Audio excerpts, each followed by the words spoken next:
बच्चों ये फजूल के मैसेजेस वगैरह छोड़ दो, अब ये इमोजीज वगैरह भेजना, अब प्लीज फोकस करें। Abdullah Baig please, serious kid, don't do that, कोई बच्चा ना करे, ठीक है। लेट्स देखो बेटे, सबसे पहले तो जैसे आज आप लोग 50 के राउंड अबाउट हमारी स्ट्रेंथ हो रही है, इससे भी लगता है बढ़ जाएगी, ठीक है। Why can't you do it regularly, या कम से कम watch videos. I understand you papers, लेकिन 11th से लेके अब तक आपके पास बिल्कुल फ्री टाइम था, सब पेपर्स कैंसिल हुए थे। यू शुड, चले बस भी वो आपका एक और बात है, आपका तरीका ही कुछ और है। लेकिन आई एम टेलिंग यू, जो बच्चा टीचर्स के साथ एंड तक अटैच रहता है उसका रिजल्ट हिस्टोरिकली मेरे 15 साल में तो उन्हीं बच्चों का रिजल्ट अच्छा है। एक आधा सरप्राइज वसफी जैसा मिल जाता है कि लास्ट ईयर भी वसफी ने मुझे सरप्राइज किया था, बेहतर रिजल्ट लिया था, इस बार भी मुझे उम्मीद है कि ऐसा ही करेंगे।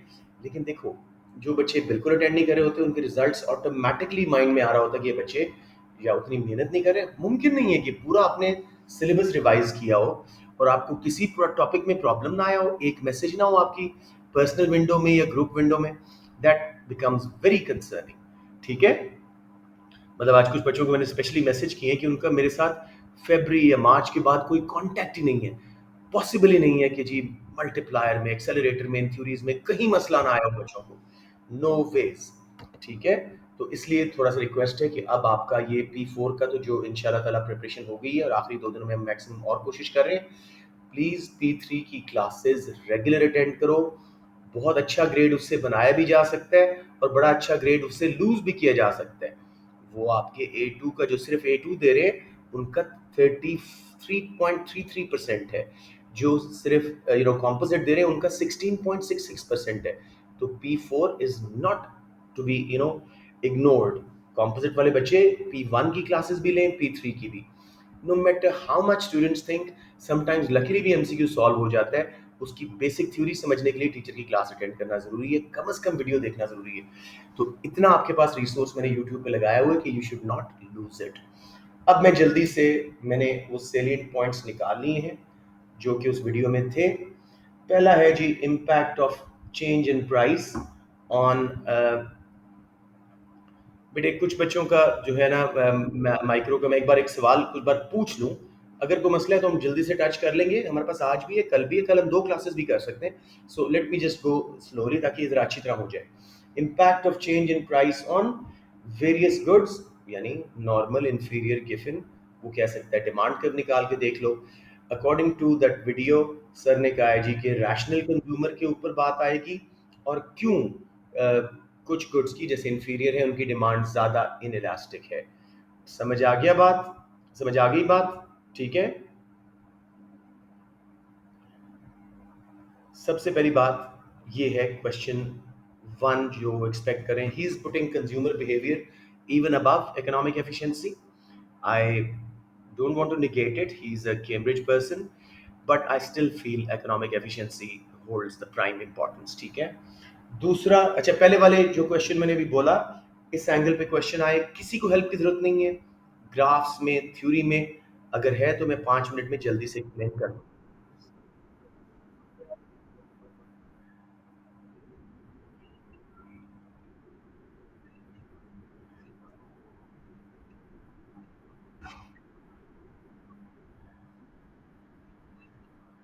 कार्डिनल क्यों लिखना है, कार्डिनल क्यों लिखना है, अगर प्राइस चेंज है तो ऑर्डिनल यूज करेंगे। 20 मार्क्स में भी ऑर्डिनल पे ही आएगा, वो बताएगा इंडिफरेंस एनालिसिस यूज करो, प्राइस चेंज करके इनइलास्टिक आप, अनलेस वो utility theory of consumer behaviour का वर्ड स्पेशली बोल रहा है तो फिर कार्डिनल पे आएगा। कार्डिनल पे क्वेश्चन आपको नहीं आने वाला, आई एम टेलिंग यू, इंशाल्लाह there is like literally no chance. तो इसी पे फोकस करें, इसमें कोई प्रॉब्लम।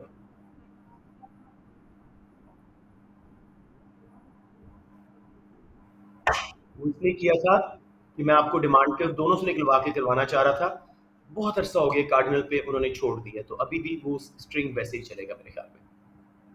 लेकिन मैंने ये नहीं कहा कि उसको छोड़ दो, आई एम सेइंग कि आप वही आंसर आप इंडिफरेंस कर्व थ्योरी के थ्रू भी कर सकते हैं, कोई इशू नहीं है जी।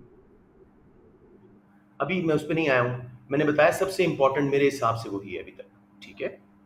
चैप्टर जी, अब ये पहला जो मैंने क्वेश्चन बोला, इनका impact of change in price on various goods, rational consumer के पर्सपेक्टिव में, और क्यों कुछ गुड्स की डिमांड ज़्यादा इनइलास्टिक होती है, जैसे इंफीरियर गुड है तो, या किसी की डिमांड क्यों बढ़ रही होती है, जैसे गिवन गुड है प्राइस बढ़ने के चक्कर में भी। ये सब क्लियर है, ग्राफ्स सब कुछ। जल्दी से मेरी हेल्प करो ताकि हमारी क्लास ज़्यादा लंबी ना हो। मुझे बता दो ये टोटली क्लियर है तो मैं मूव कर जाऊँ।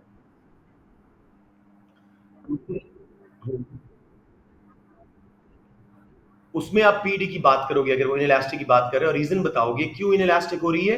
बिकॉज एक इफेक्ट नेगेटिव या पॉजिटिव है, जैसे मतलब कि प्राइस फॉल हुई थी तो सब्स्टिट्यूशन इफेक्ट सब गुड्स का पॉजिटिव होगा, लेकिन इंफीरियर का इनकम इफेक्ट जो है नेगेटिव होगा। रियल इनकम बढ़ेगी, हम उसको कम खरीदेंगे तो रिस्पॉन्स कम आएगा, प्रोपोर्शनेटली पीडी की इनइलास्टिक होगी। इतना एक बस रेफरेंस देना है।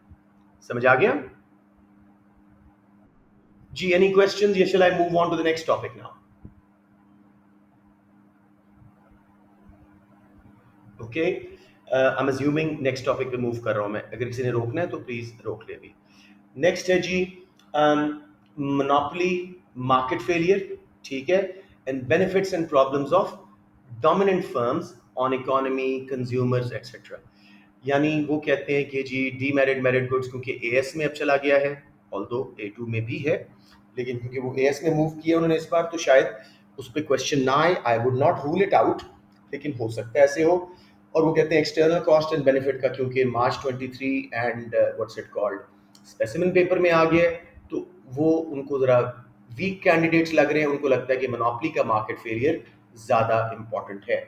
I still believe all markets failures are equally important and efficiency is the most important question। Open ended भी आ सकता है जिसमें आप अपनी मर्जी के दो क्वेश्चन मार्केट फेलियर पिक करें और पूरा आंसर कर दें, जैसे हमने मॉडल आंसर में किया हुआ है।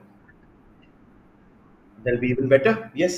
अब मुझे बताएं कि आपको मोनोपोली का मार्केट फेलियर एक बार फिर करवा दूं, क्योंकि हमारे सारे हाँ, मार्केट फेलियर मोनोपोली का कर लेते हैं। और प्लीज ये जो मैं डॉक्यूमेंट बना रहा हूँ ये मैं आपके ग्रुप में भी शेयर कर दूंगा, लेकिन खुद भी पॉइंटर्स लिखने के लिए तैयार हो जाओ, और डू आस्क मी कि how to develop these points, ठीक है? Let's now start. कई बच्चे मैसेज कर रहे हैं, unfortunately I can't answer because I am in the class. Oligopoly बेटे, ओलिगोपली पे एफिशिएंसी का क्वेश्चन नहीं आता। वो लार्ज फर्म का वर्ड बोलेगा, आप मोनोपोली ओलिगोपली दोनों का हवाला दे देंगे, लेकिन ना उसके हमारे पास ग्राफ है, ना ही एफिशिएंसी के हवाले से उस पर हम ज्यादा बात करेंगे। समझ रहे हो महिरा? वो मार्केट स्ट्रक्चर में पूरा आपको लॉन्ग क्वेश्चंस के लिए स्किप करवा रहा हूँ। करना चाहो, आपका ग्रिप है, व्हाई नॉट? मतलब कुछ बच्चे अभी मुझे पता है इस क्लास में जो मार्केट स्ट्रक्चर्स पे बहुत अच्छी ग्रिप रखते हैं, and they will probably choose the market structure question अगर स्ट्रेट फॉरवर्ड कल आ गया, परसों आ गया। लेकिन I would still say efficiency पे, कंज्यूमर बिहेवियर पे, लेबर मार्केट पे आपकी ग्रिप हमेशा ज्यादा होगी। It's the way I teach, ठीक है? मैक्रो पे भी आते हैं Mohammed Abdul Moiz, wait, step by step, ठीक है? आपको ये वीडियो भी भेजी थी, क्यों नहीं देखी आपने अभी तक? बहरहाल जी, मैं जल्दी से अब आपको मोनोपोली का मार्केट फेलियर, ठीक है, उसको कैसे अटेम्प्ट करना है, और अगर ये क्वेश्चन आए, मैं क्वेश्चन बल्कि पास पेपर के मेरे माइंड में आ रहा है, उसको क्रिएट कर लेता हूँ। और let's see, discuss the case of large firms such as monopolies, ठीक है, and how they cause misallocation of resources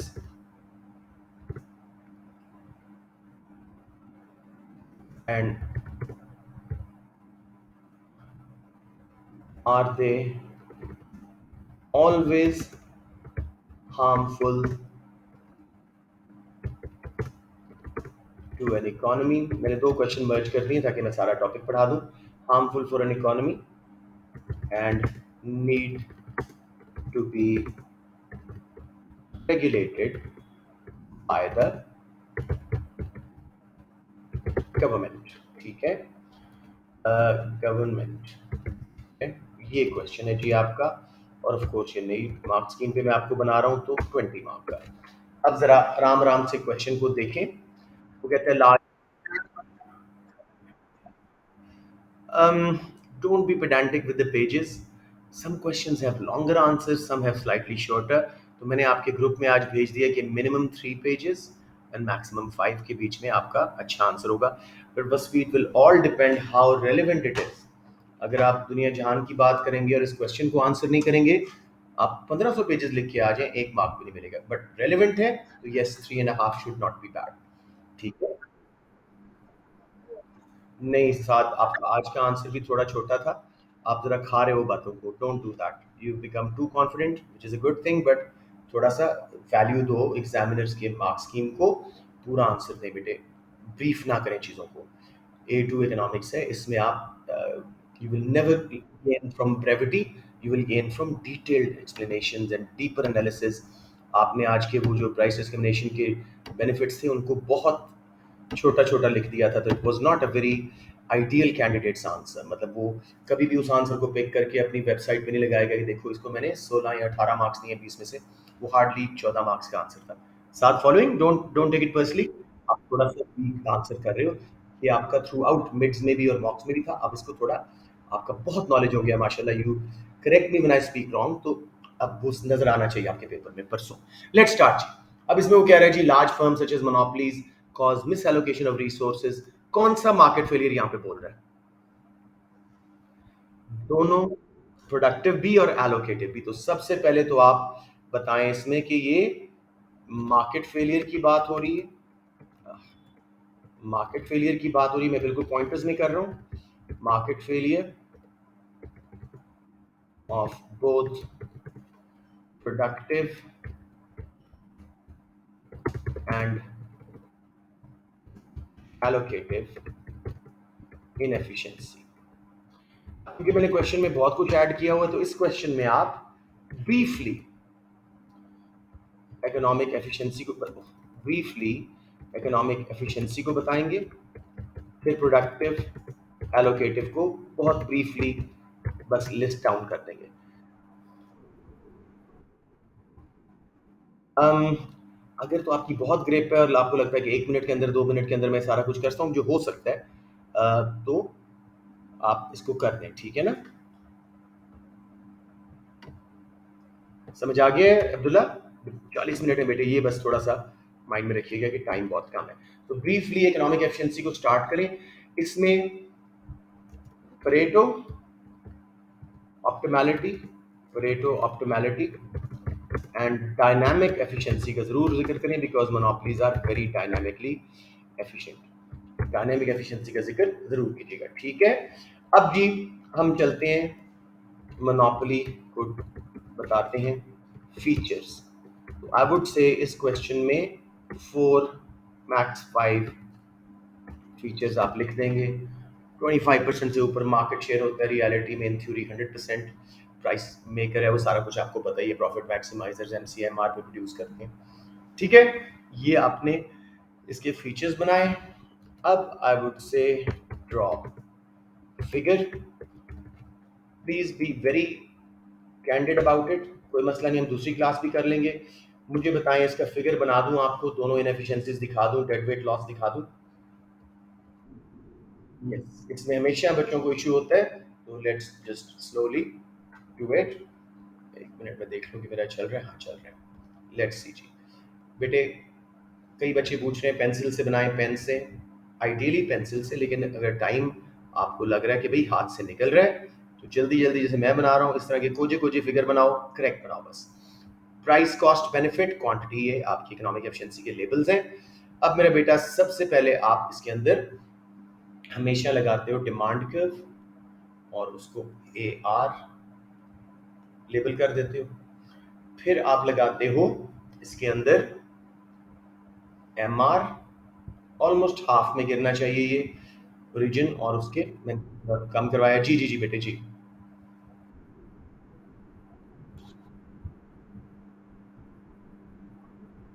बेटे, quality addition is always through tables and diagrams. बहुत फीका सा आंसर लगता है माइक्रो का इन पर्टिकुलर, कि उसमें ग्राफ ना बनाओ. मैक्रो में ऐसे होते हैं, लेकिन माइक्रो का विदाउट ग्राफ बड़ा फीका सा आंसर होता है. अच्छा, अब मैं इसमें नॉर्मल प्रॉफिट दिखा रहा हूं, ताकि आप लोग जो है बहुत ज्यादा लाइंस ना बन जाए. आप एबनॉर्मल दिखाना चाहो बेशक दिखाओ, लेकिन better to make a normal profit one, काफ़ी सारी टेंजेंसी देना ताकि आपको किसी किस्म की इसमें इनएक्यूरेसी ना आए। ये आपकी एवरेज कॉस्ट आ गई। अब आखिरी स्टेप जी, एमसी लगाएं, इसके लोएस्ट पॉइंट से गुजारें। ठीक है, अब देखिए मोनोपोली कहाँ पे आउटपुट लेगी, इक्विलिब्रियम मोनोपोली एमसीएमआर का, एमसीएमआर पे आउटपुट लेंगे, क्यूएम लेबल्स अपने अपने हिसाब से, क्वांटिटी मोनोपोली हो गई, और प्राइस हमेशा डिमांड कर्व से होती है, इसी आउटपुट पे डिमांड कर्व तक जाओ और आपकी प्राइस मोनोपोली ये बन गई। किसी बच्चे को अभी तक मसला, सिर्फ नॉर्मल प्रॉफिट का ग्राफ बनाया है, कुछ भी नहीं किया अभी तक। सबको क्लियर है? ओके। जहां पे एमसी एसी को लोएस्ट पॉइंट पे कट कर रहा है उसको ऑप्टिमम पॉइंट बोलो, प्रोडक्टिव एफिशिएंसी वाला। अब मुझे अभी तक की इंफॉर्मेशन से बताएं, मोनोपोली इस पॉइंट पे है एवरेज कॉस्ट के, ए पॉइंट पे, क्या हम लोएस्ट पॉइंट पे हैं एवरेज कॉस्ट के? क्या प्रोडक्टिव एफिशिएंसी एग्जिस्ट कर रही है? तो आप बताएंगे MC is not equal to AC, productive efficiency does not exist. सबको समझ आ गया ये, या कोई कंफ्यूजन? ओके। अब अगर ये परफेक्ट मार्केट होती, डिमांड और एमसी सप्लाई कर्व होता, एम सप्लाई एंड डिमांड का इक्विलिब्रियम, कंपटीशन यहां बनता, प्राइस लोअर होती, आउटपुट ज्यादा होती, सी मींस कंपेटिटिव मार्केट, तो मोनोपोली दोनों काउंट्स पे प्राइस भी ज्यादा चार्ज कर रही है, आउटपुट भी कम दे रही है। ठीक है, और ये एक्स एंड वाई दो ट्राइंगल्स हमारा डेड वेट लॉस बन रही है। किसी बच्चे को यहां पे कोई प्रॉब्लम? सॉरी आंसर, हमने पहले मोनोपोली का बना दिया। ठीक है, प्रोडक्टिव एफिशिएंसी तक आपको क्लियर था कि इनएफिशिएंट है। एलोकेटिव एफिशिएंसी क्या होती है? एमसीएआर के बराबर हो, मार्जिनल कॉस्ट प्राइस के बराबर हो।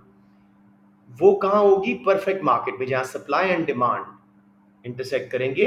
एमसी सप्लाई कर्व होता है, डिमांड कर्व एआर, तो एमसीएआर इकट्ठे होंगे इक्विलिब्रियम कंपटीशन पे, प्राइस पीसी होती और क्वांटिटी क्यूसी। जो आउटपुट ज्यादा कम बन रही है क्यूसी से क्यूएम, उसकी वजह से दो ट्रायंगल्स बन रही हैं, कंज्यूमर और प्रोड्यूसर के सरप्लस में डेड वेट लॉस आ रहा है। अब समझ आ गया आंसर या नहीं? ओके ओके, सॉरी, जिसने ये पूछा था, एनीवन एल्स? आज ये क्लियर करके उठे, मुझे बताएं, और मसला है तो मैं दोबारा ड्रॉ कर दूंगा, कोई इशू नहीं। चले, आई होप काफी हद तक समझ जी।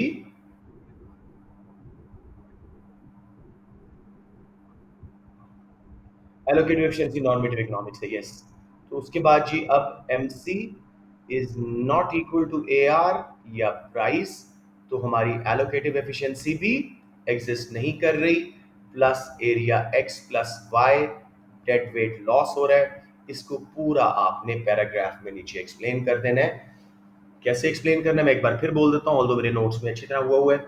Monopoly chooses MCMR output QM, price is PM. At this price and output, productive efficiency does not exist, as the optimum point where MC is cutting AC is further, hence we are producing below the optimum point, least cost पे नहीं बन रहा. Secondly, for allocative efficiency, marginal cost should be equal to average revenue and price, and that would have been the case in perfect market where MC would have been supply curve and supply and demand would have allocated resources at EC equilibrium, price would have been PC, quantity would have been QC. Because of low quantity produced, X and Y area becomes dead weight loss. So तीनों हमने बता दिए इसके market failures, productive, allocative और dead weight loss. Any confusion मेरा बेटा?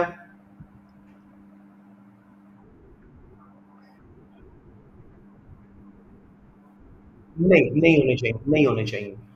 Productive efficiency even perfect market में भी सिर्फ फर्म हासिल करती है लॉन्ग रन में, जब वो नॉर्मल प्रॉफिट बना रही होती है, उसमें डिमांड कर्व को परफेक्टली इलास्टिक होना चाहिए, इसमें थोड़ा सा फर्क होना चाहिए आउटपुट का। Got it? या एनी क्वेश्चन जी? अब हमने कहां तक का आंसर कर दिया इस क्वेश्चन को कि जी लार्ज फर्म्स कैसे misallocation of resources cause करती हैं। अब हम बात करते हैं कि are they always harmful for an economy and need to be regulated. अब जो मैंने वहां पे नोट्स में लिखा उसको थोड़ा सा हम बाद में यूज करते हैं क्योंकि मैंने उनका बेनिफिट्स एंड प्रॉब्लम्स भी यहाँ डिस्कस करने हैं। सो अब करते हैं जी, सॉरी इसको मैं ठीक कर दूं एक बार वरना ये मुसलसल नीचे आता रहेगा। जी सबसे पहले हम इसका बेनिफिट डिस्कस कर लेते हैं, प्रॉब्लम डिस्कस कर लेते हैं। प्रॉब्लम जी, अब large businesses like monopoly even oligopoly ये क्या प्रॉब्लम्स कॉज करती हैं? एनीवन?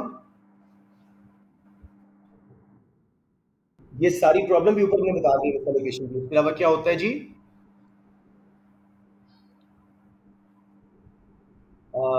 आवाज कट रही है आपकी, कोई और बता दे जी।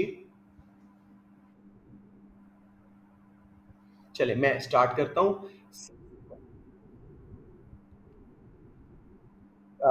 ठीक है चलें, let's see. If it was a large multinational company, they may deplete resources। अब थोड़ा सा डिटेल बता दें, नॉन रिन्यूएबल रिसोर्सेज हमारे यूज करके चले जाते हैं because they are not concern about our resources, cause negative externalities, pollution, congestion, अच्छी तरह बता दीजिएगा। उसके अलावा जी अलग अलग पॉइंट भी बन सकते हैं लेकिन मैं एक ही बार इकट्ठा करा रहा हूँ क्योंकि मैंने स्केच देना है। Deplete resources, cause negative एक्सप्लोरिटी externalities, exploit labour, very good. वो मल्टीनेशनल की प्रॉब्लम आना शुरू हो जाएंगे, इसको बस यहाँ पे रोक देते हैं। चलिए यहाँ पे कर देते हैं आखिरी वाला, एंड रिपैट्रिएट प्रॉफिट्स। टैक्सेस भी नहीं देते, बस एक ही पॉइंट ये लो। नंबर 2 उसी पे आ रहे हैं। तो अब डेड वेट लॉस वाले पॉइंट को एक्सप्लेन कर दें कि ऊपर भी नजर आ रहा है कंज्यूमर सरप्लस में एक्स एरिया कम हो रहा है और प्रोड्यूसर सरप्लस में वाई एरिया कम हो रहा है, ठीक है।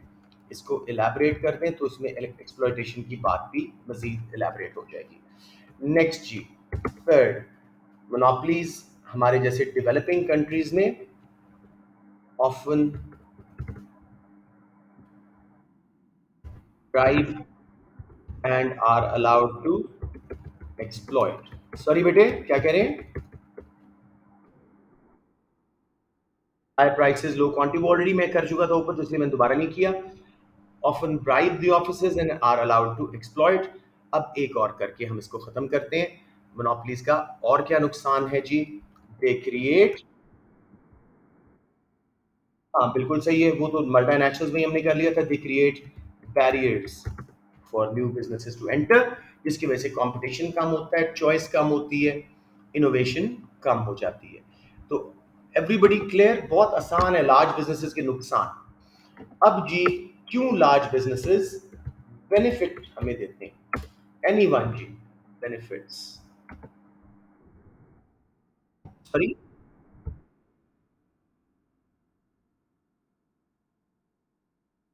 Good good good, points are very good so far. Dynamic, I want to start with dynamic efficiency. अब इसको सुन ले, क्यों उनके पास लॉन्ग रन शॉर्ट रन दोनों में एबनॉर्मल प्रॉफिट हो सकता है। They can reinvest that profit into research and development and come up with new products and new processes, जिसकी वजह से डायनामिक एफिशिएंसी आती है और लॉन्ग रन एवरेज कॉस्ट गिरती है।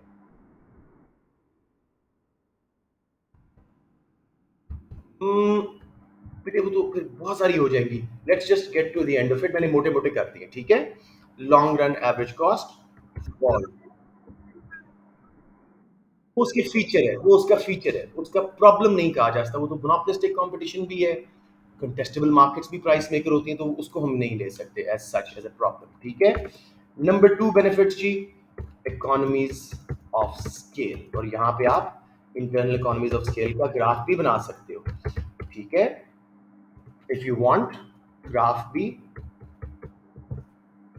इफ कॉन्फिडेंट बना दो।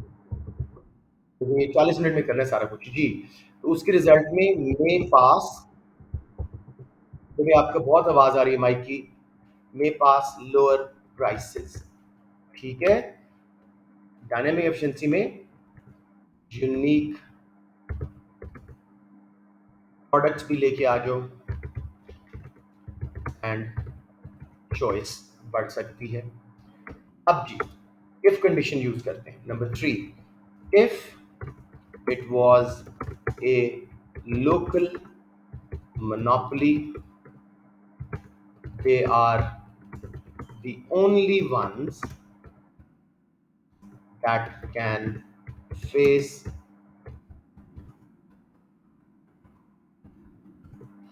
multinational companies and save domestic unemployment. देखो अब यूनिलीवर जैसी कंपनीज के सामने हमारी टपाल्टी वगैरह खड़ी हुई है, टॉप ब्रांड्स हैं, तो ये चीज इनका फायदा होता है। ठीक हो गया? एनी कंफ्यूजन जी? जी जी जी।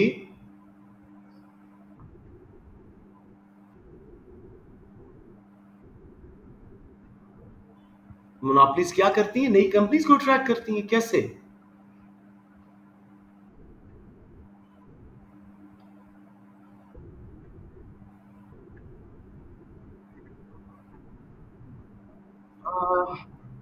बेटे they normally create barriers to entry, तो ये पॉइंट बड़ा डिफिकल्ट टू एब्जॉर्ब हो जाएगा, एक्सप्लेन बहुत करना पड़ेगा, वो मानेगा भी नहीं शायद। ठीक है, अब एक आखिरी करते हैं जी।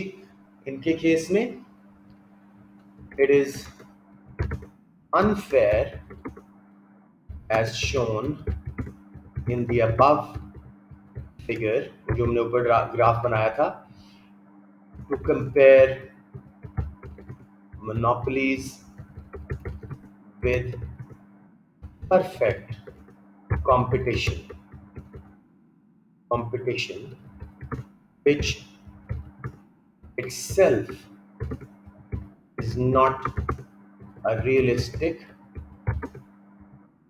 model।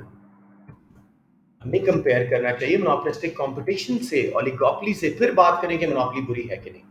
हम कहाँ एक आइडियल सामने रख देते हैं और कहते हैं देखिए जी dynamic efficiency, sorry productive efficiency भी नहीं है, एलोकेटिव भी नहीं है, और डेड वेट लॉस भी है, तो वो बाकी मार्केट स्ट्रक्चर्स में तो भी है। तो ये एक अनफेयर क्रिटिसिज्म है मोनोपोली के ऊपर।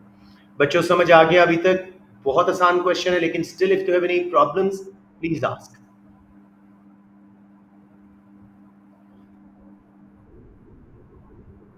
व्हाई नॉट, इसमें तो बल्कि आप इसके साथ मैं एक और पॉइंट भी ऐड कर रहा हूँ। डिस इकोनॉमीज ऑफ स्केल का प्रॉब्लम बता सकते हैं, कितनी लार्ज हो गई कि जी डिस इकोनॉमीज ऑफ स्केल आना शुरू हो गई, प्राइसेस बढ़ गई, क्वालिटी कम हो गई, एक्स इनएफिशिएंट हो जाती हैं अक्सर मोनोपलीज। इसमें बहुत डिटेल्स हैं। इनएफिशिएंट हो जाती हैं बिकॉज मुकाबले में कोई नहीं है, तो वो पुराने प्रोसेसेस ही यूज़ कर रही हैं, कोई टेक्नोलॉजी इंप्रूव नहीं करती। जैसे हमारा पंजाब टेक्स्ट बुक बोर्ड वही पुराने तरीके से छाप रहा है, अभी तक उसका कलरिंग वगैरह अच्छी नहीं है, उनकी कॉपीज की स्मज हो जाती है, सारा कुछ ठीक है। अब जो आपने बोला, कौन सा बोला था अब्दुल्ला आपने point? Natural monopolies owned by government are very useful. Natural monopolies low price करेंगी, पूरे मुल्क में सप्लाई करेंगी सर्विस, आर बेनिफिशियल। ये पूरे मुल्क में वो सप्लाई कर रही हैं और कोई मुकाबले में कर ही नहीं सकता, because it's efficient to have just one firm. जी बच्चों, ये हो गया बेनिफिट्स। अब बहुत लंबा हमारा आंसर हो, इसलिए मैं स्किप कर रहा हूँ कुछ चीजें। अब वापस आते हैं क्वेश्चन पे। कौन सा? अनफेयर वाला? आप कौन बोल रहे हैं? Vasvi let's say you're a runner, ठीक है, आप मैराथन भागते हैं, आपको मैं उसेन बोल्ट से कंपेयर करूं, is it a fair comparison? I should compare you with other students in other schools and stuff आपकी एज के। उसेन बोल्ट से कंपेयर करना जो कि एक ऑलमोस्ट परफेक्ट एथलीट है, अनफेयर है ना? तो हम मोनोपोली को भी परफेक्ट कंपटीशन से compete करें जो रियल वर्ल्ड में एग्जिस्ट नहीं करता, बहुत ही एफिशिएंट मॉडल है, तो उसके मुकाबले में हम कह रहे हैं मोनोपोली बुरा है, उसको कंपेयर करो मोनोपोलिस्टिक कंपटीशन से, ओलिगोपोली से, अदर रियल वर्ल्ड मार्केट से। बस वी गॉट इट कि नहीं? ओके।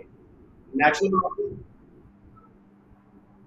नेचुरल मोनोपोली बेटे क्या होती है? When it's efficient to have just one firm in the whole you know country, क्योंकि अनलिमिटेड इकोनॉमीज ऑफ स्केल है। जैसे हमारे पाकिस्तान में वापटा throughout Pakistan electricity supply कर रहा है, उनको जितनी मर्जी डिमांड हो जाए इकोनॉमीज ऑफ स्केल मिले जा रही है, because it's just one firm and through out the country वो सेम इंफ्रास्ट्रक्चर थ्रू कर रहा है, तो उसमें कॉस्ट बहुत कम हो जाती है और कंज्यूमर्स को बड़ी लो प्राइस पे इलेक्ट्रिसिटी और इस तरह की चीज़ें मिल जाती हैं। तो ऐसे मोनोपोलीज जो गवर्नमेंट ओन है, नेचुरल मोनोपोलीज का केस है, उसमें लॉन्ग रन एवरेज कॉस्ट हमेशा गिरती रहती है, तो एक ही फर्म होना ज़्यादा बेनिफिशियल है। समझ आ गया मेरे बेटे?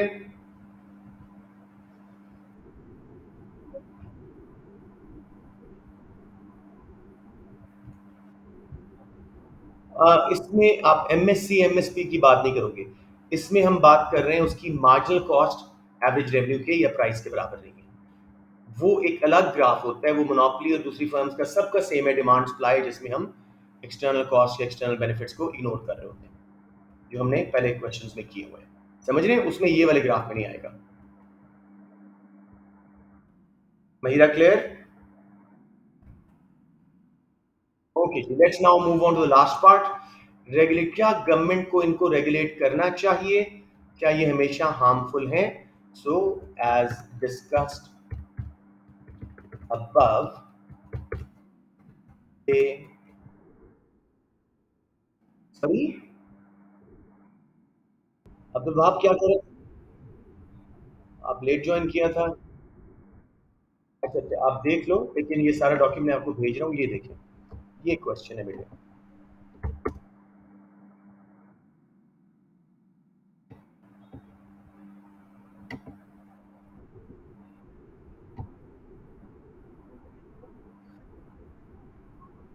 Why not? देखो मैंने तो नीचे एक बात भी की, एक्सटर्नल कॉस्ट वगैरह क्रिएट करते हैं, राइट? जी बच्चे, अब क्योंकि मैंने ये दो क्वेश्चन मिलाए हुए तो आंसर बहुत लंबा हो रहा है। जी जी, और बोले। देखो मैंने आपको यहाँ पे, आप लोग भी बढ़ाते गए हो, मैंने चार चार पे रोक दिया था, आप लोगों ने पांचवा मुझे ऐड कर पाया। I think four on one side well explained. जैसे आप इकोनॉमीज ऑफ स्केल का कर रहे हो और इकोनॉमीज डिसइकोनॉमीज का ग्राफ भी बना दिया, तो बहुत अच्छा आंसर है। एक्स इनएफिशिएंसी का ग्राफ बना दिया, और अच्छा आंसर है। वो तो कितना गुड डालोगे उतना वो एक एक पॉइंट स्ट्रांग होता जाएगा ना। देयर इज नो लिमिट, 3 तक आपको मार्क्स मिल सकते हैं एक एक पॉइंट पे अगर आप पहले एलैबोरेट कर दो। समझ आ गया? जी मेरा बेटा, और बताएं, any question before I go to should they be regulated और नॉट?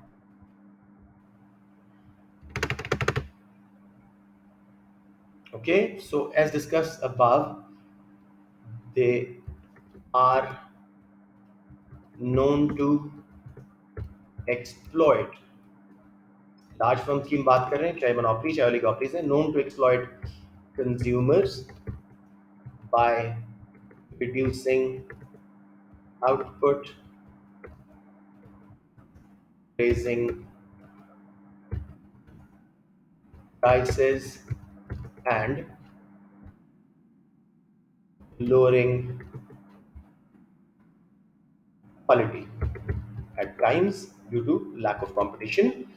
ठीक है, therefore government intervention is necessary if uncompetitive practices, बेटे 97% आई वुड से, बहुत चांसेस हैं। मतलब I am yet to see a paper, एक पेपर था जिसमें हाफ आया था इकोनॉमिक एफिशिएंसी का 12 मार्क का या 13 का, और दूसरा पार्ट किसी और चैप्टर से था। आप तो 20-20 के हैं। I still feel inshallah on Monday first question you'll look at will be in section B economic efficiency और straightforward सा inshallah। बाकी हम बाकी प्रैक्टिस क्यों कर रहे हैं यार, just in case। ठीक है, therefore government intervention is necessary if uncompetitive practices are there। uncompetitive practices क्या है जी? barrier to entry create कर रहे हैं, consumer को exploit कर रहे हैं, ये सारा situation जी। अब गवर्नमेंट कैसे इंटरवीन करे? मेरे नोट्स में 4 इंटरवेंशंस थी, आप बता सकते हैं?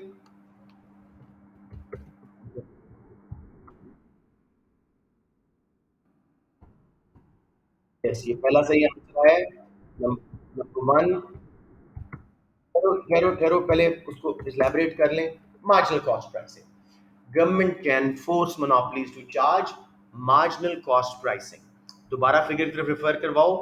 If marginal cost pricing is charged, they will start producing where perfect market produces according to demand and supply, and dead weight loss will be removed, will come closer to the optimum output.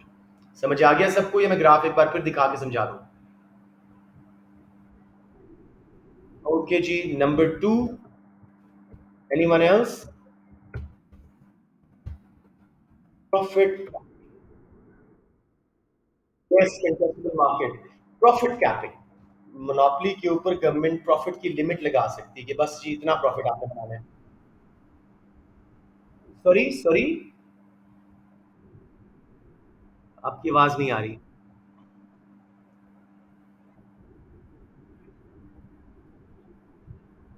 आएंगे ना, उस पे आएंगे, बिल्कुल आएंगे. MC pricing पे profit capping. Limit लगा देते हैं कि मैक्सिमम, अब माइक बंद कर दें, मैक्सिमम इतना प्रॉफिट आप कमा सकते हो, इतने मिलियन, इतने बिलियन. तो अब मोनोपोली को एमसीएमआर पे प्रोड्यूस करने का फायदा नहीं होगा. वो आउटपुट बढ़ाएंगे, ऑटोमेटिकली ऑप्टिमल आउटपुट के पास आ जाएंगे. समझ आ गई? उन्हें टर्नओवर बढ़ानी पड़ेगी to increase their profit rather than reduce supply and increase profit to MCMR. Next जी, डेवलप. Yes, contestable market. ये क्या होती है जी? By removing barriers to entry. नई फर्म्स को ट्रेनिंग एजुकेशन दें, नए एंटरप्रेन्योर्स को सब्सिडीज दें, लो इंटरेस्ट पे लोन्स दें, ताकि नई फर्म्स मोनोपोली के खिलाफ खड़ी होने शुरू हो जाएं. एज अ रिजल्ट जो है, आपकी मार्केट में कंपटीशन आएगा, और even monopoly, because of their is a threat of new entrants entering, उसके बैरियर्स टूट गए, वो एबनॉर्मल प्रॉफिट बनाने से ज्यादा बचेगी. अगर परफेक्टली कंटेस्टेबल हुआ तो zero normal profit, normal profit भी चली जाएगी. और अगर थोड़ी सी इम्परफेक्शन है, कंटेस्टेबिलिटी है, जैसे रियलिटी में है, तो उस केस में थोड़ा सा प्रॉफिट बनाएगी. समझ आ गया मेरे बच्चों? कोई कंफ्यूजन? ना ना ना, ना करो ना करो. कितने ग्राफ बनाओगे? ये तो सब पॉइंट्स हैं. डोंट. अच्छा मेरे बच्चों, अच्छे बच्चे इस में भी डूब हो जाते हैं कि मैंने हर चीज में ग्राफ बनाना है. बस दो, वो एक मांगता है दो बना दो, मैक्स तीन बना दो. Don't go too far. Answer अगर सिर्फ ये था गवर्नमेंट इंटरवेंशन पे, तो यस बना दीजिएगा. अब जी, लास्ट एंड फोर्थ मैंने क्या बताई थी अपने नोट्स के अंदर आपको? Yes, watch dog agencies. आप जो है नैब, एफआईए, सीआईए, इनको जरा एक्टिव कर दें, और देखें जहां कहीं अनकंपेरेटिव प्रैक्टिसेस हो रही हैं, या अंडरहैंड डील्स हो रही हैं ओलिगोपोलीज में, या मोनोपोलिस्टिक प्रैक्टिसेस हो रही हैं फर्म्स की तरफ से, तो वो उनको ब्रेक कर सकें और उनको इन्वेस्टिगेट कर सकें. ठीक हो गया जी. चलें वो यूज कर लें. वॉचडॉग एजेंसीज ही देखती हैं बेटे वो. मैं साथ में ऐड कर देता हूँ, dangerous mergers and takeover. इसी के रिजल्ट में मोनोपोलीज ज्यादा स्ट्रांग हो जाती हैं. ठीक है जी, बनने ना दे, फॉर्मेशन ही ना होने दे उनकी. एनी कंफ्यूजन मेरा बेटा? अब government intervention by government fails. किन के प्रेशर में आ जाती है government? Yes, if it is a multinational company, तो दे में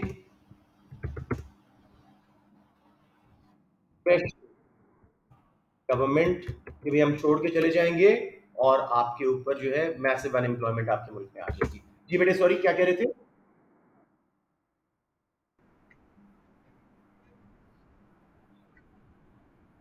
हाँ, वो बिल्कुल ठीक है. सो ब्राइबरी एंड करप्ट, बिल्कुल उसके ऊपर आप बात कर सकते हैं. In developing countries and monopoly exploitation is allowed. फिर उसके बाद लॉस ऑफ डायनामिक एफिशिएंसी. ठीक हो गया. एक बच्चा और बोल रहा था, बोले.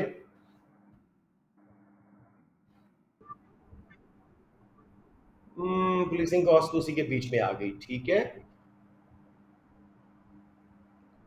तो सॉरी. किसमें पॉसिबल नहीं होगी?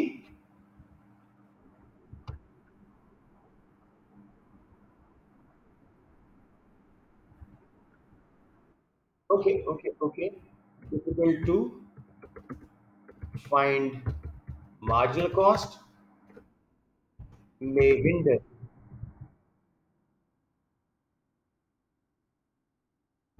बन सकती हैं, बिल्कुल बन सकती हैं, बन भी जाती हैं। ठीक है जी। एंड मैं ऐड भी करता हूँ, एंड ब्लैक मार्केट्स। ठीक है जी। ये हो गई आपकी मोनोपोली की गवर्नमेंट के फेलियर्स। अब हम एक कंक्लूजन में आप लोगों से आज चाहूंगा, क्या हमेशा बुरी होती हैं कंज्यूमर्स के लिए, इकोनॉमी के लिए ये? और क्या हमेशा इनको गवर्नमेंट को रेगुलेट करना चाहिए? अच्छी सी कंक्लूजन मुझे दे दें 2 मार्क्स की। In line of about discussion we can conclude.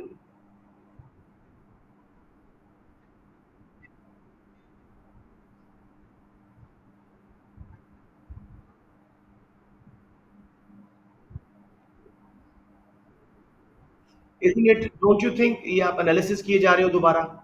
क्या हमें सारे बेनिफिट्स दोबारा रीइटरेट करने पड़ेंगे? आउटलाइन दें, बिल्कुल सिर्फ आउटलाइन दें। जी बोलें।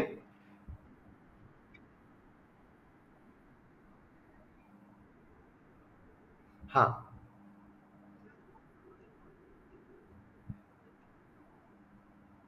अच्छा। Okay, anyone else? Government intervention की? नॉट एट ऑल, इसलिए मैंने थोड़ा सा रायान को यहाँ पे डिस्करेज किया। जी बेटे, अब इसकी जरा कंक्लूजन। आई विश कि आप लोग इकट्ठे अच्छा सा बोल देते, लेकिन मैं जल्दी से बता देता हूँ। करनी है, करनी है, करनी है, ठीक है। Very good. This is good one, this is a good one. अब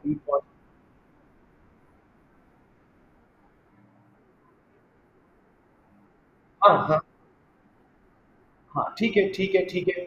लेकिन देखो, हम एनालिसिस से हट के कंक्लूजन पे, तो let's give some concrete statement. As per our discussion above, it can be concluded that there is evidence of monopolies exploiting consumers and reducing, creating barriers. बस नाम लिख दो।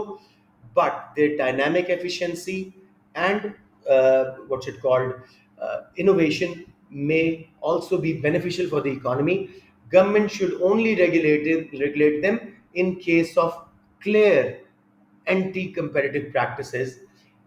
Otherwise, monopolies can work hand in hand with other firms as well. समझ आ गया?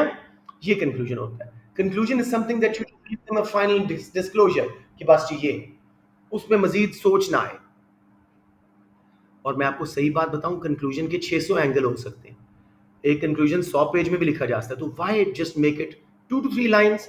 जी हमने ऊपर सारा discuss कर दिया, इनके हार्म हैं, कंज्यूमर को एक्सप्लॉइट करते हैं, बैरियर्स वगैरह बनाते हैं, लेकिन साथ में ये डायनामिक एफिशिएंसी लेके आते हैं, इनोवेशन लाते हैं। ठीक है। तो गवर्नमेंट कहाँ कहाँ इंटरवीन करे? जहां पे उनकी तरफ से क्लियर कट मैल प्रैक्टिसेस हैं, जहां वो जानबूझ के इकोनॉमी के रिसोर्सेज को मिस एलोकेट कर रहे हैं। क्लियर हो गया? शैल आई राइट इट डाउन या खत्म करें इसको? लिख दूं? चले, मुझे लगता है हमारा एक ही क्वेश्चन में क्लास चली गई। चले, एक अच्छा नया टॉपिक आपका लास्ट नाइट, क्या पता वो सर कह रहे हैं आ जाए। तो to conclude, be very clear, conclusion का वर्ड लिखो। In conclusion, to conclude, large firms have been known to exploit consumers and create barriers. However, they have economies,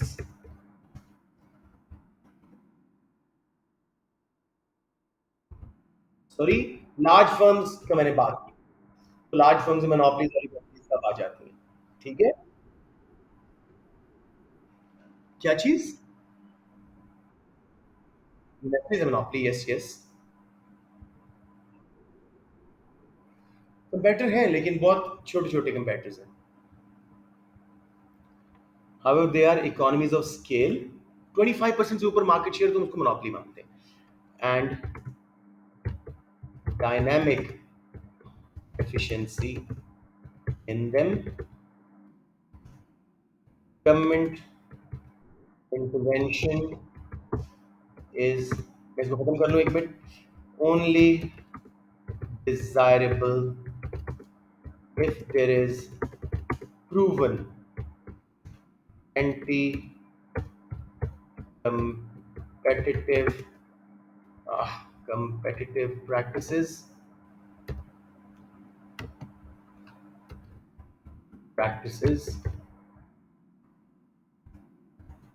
as government may also fail। ठीक है जी। अब बताएं क्या पूछ रहे थे।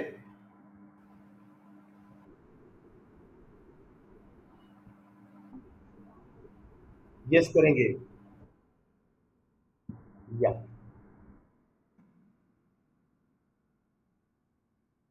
यूं कर लेते हैं, बिल्कुल ठीक है। Effectiveness depends on each economy, chosen method, a policy, and how economic agents यानी consumers producers respond to that। ये हो गया जी आपका पूरा आंसर। ये मैं सेव करके आप लोगों को आपके ग्रुप्स में एग्जाम प्रेप में भेज दूंगा। और इसका नाम क्या लिखें जी। सॉरी, क्या कह रहे हैं। दो दो दो मैक्सिमम होंगे बेटे इस पे। जी। अच्छा जी, हमारा तो क्लास टाइम हो गया ख़त्म। ऑलमोस्ट हमारी क्लास या वो कहते हैं ख़त्म होने वाली है 7 मिनट में। अब मुझे बताओ आखिरी चीज़ जो वो माइक्रो में बोल रहे हैं, minimum wage and role of, मतलब वो कहते हैं जी कि एमआरपी थ्योरी तो इटसेल्फ इम्पॉर्टेंट है। जो नॉर्मल क्वेश्चन हम करते हैं इम्परफेक्शंस वगैरह का एमआरपी थ्योरी के रेफरेंस से, वो तो इम्पॉर्टेंट है।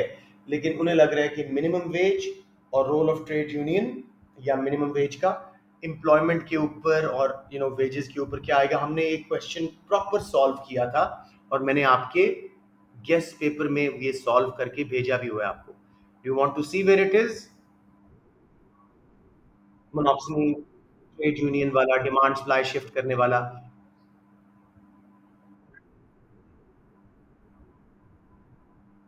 हाँ जी, तो वो क्वेश्चन करवाऊं या सबको आता है। वो मैंने भेजा हुआ है आपके सोल्यूशन पूरा। कमी रोना तो है ना आपने, क्योंकि आपने पढ़ा नहीं है ना। जी बेटे सॉरी। मैं आपको आंसर दिखा देता हूँ। ये प्लीज ये गेस जरूर करके जाएं। इसको बिल्कुल ना छोड़िएगा। यू विल बी रिग्रेटिंग कि यार ये सारा कुछ हुआ हुआ था और मैंने देखा ही नहीं है। ये मैं लकास कर निकाल लेता हूँ और मैं जल्दी से आपको दिखाता हूँ कि कहाँ पे इसका पूरा आंसर। मैंने मार्क्स स्कीम पहले और उसके बाद पूरा आंसर दिया हुआ है। प्रिंसिपल एजेंट प्रॉब्लम से पहले होना चाहिए, मैंने पहले करवाया था लेबर मार्केट। यस, ये हो गया। एडवर्टाइजमेंट एंड कंज्यूमर बिहेवियर, इससे भी शायद पहले मैंने लेबर मार्केट करवाया था।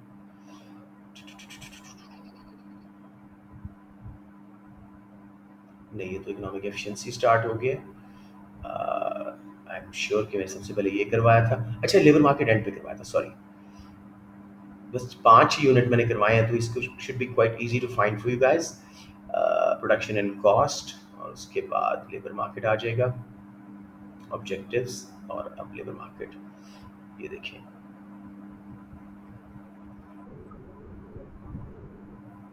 सेक्शन ए बेटे ज़्यादा मार्केट स्ट्रक्चर से आ रहे हैं, लेकिन रीसेंट जो दो हैं वो उसमें से मैक्रो में से ज़्यादा आए हैं। एडीएस के ग्राफ मांगे हैं उन्होंने, याद होगा आपको, हमने किए भी थे सॉल्व। अब देखें, एक तो नॉर्मल क्वेश्चन है एमआरपी थ्योरी का। With the help of a diagram assess whether imperfect labour markets will always lead to lower wages and higher unemployment. तो इसके अंदर हमने बड़ा डिटेल में इसकी मार्क्स की भी मैंने छोड़ी हुई है और आप लोगों को एक एक सिचुएशन का ग्राफ बना के साथ में दिया है। ट्रेड यूनियंस का कैसे वो सप्लाई कम करके डिमांड बढ़ा के वेजेस और अनएम्प्लॉयमेंट दोनों कम करवा सकते हैं। ये पूरा अगर आप देख लें, वेंसडे को ये पोस्टेड था। तो इसमें आपका वो आंसर कामरान वाला कंप्लीट हो जाएगा। एनी क्वेश्चन जी? अम, देखो, अगर ग्रिप आती है बनाओ, बहुत अच्छी बात है। उसने तो एक ही मांगा, क्योंकि मुझे समझ नहीं आता कि हम मोनोपोली बना सकते हैं, मतलब I think it can be done. अच्छा, इसमें अब मैं टाइम मैनेजमेंट में आपको टिप दूं। सेक्शन ए को 30 से 35 मिनट के अंदर खत्म करो, 32-33 मिनट्स मैक्स, क्योंकि उसमें आप 2 घंटे भी लगाओगे वही आंसर होंगे आपके।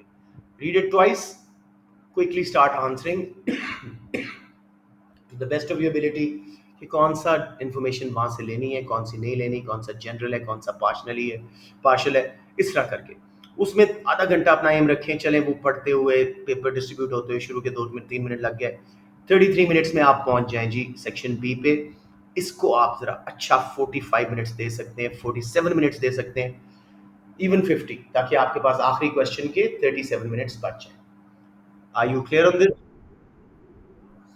सॉरी? जी। जी। बेटे आप कौन है? बस भी एग्जाम प्रेप ग्रुप में मेरा बेटा बहुत दिनों से भेजा हुआ है। अब तो तुम्हारे शायद ये खुलेंगी भी नहीं। चेक करके मुझे बताना। ये पूरा माइक्रो का और मैक्रो का गेस सॉल्व किया या मैंने साथ में वॉइस नोट्स भेजे हैं। आप आज से कल तक बस भी यही कर लेना, इंशाल्लाह आपका स्टार भी आ सकता है। जी, एनी क्वेश्चंस हियर? क्लास खत्म होने वाली है।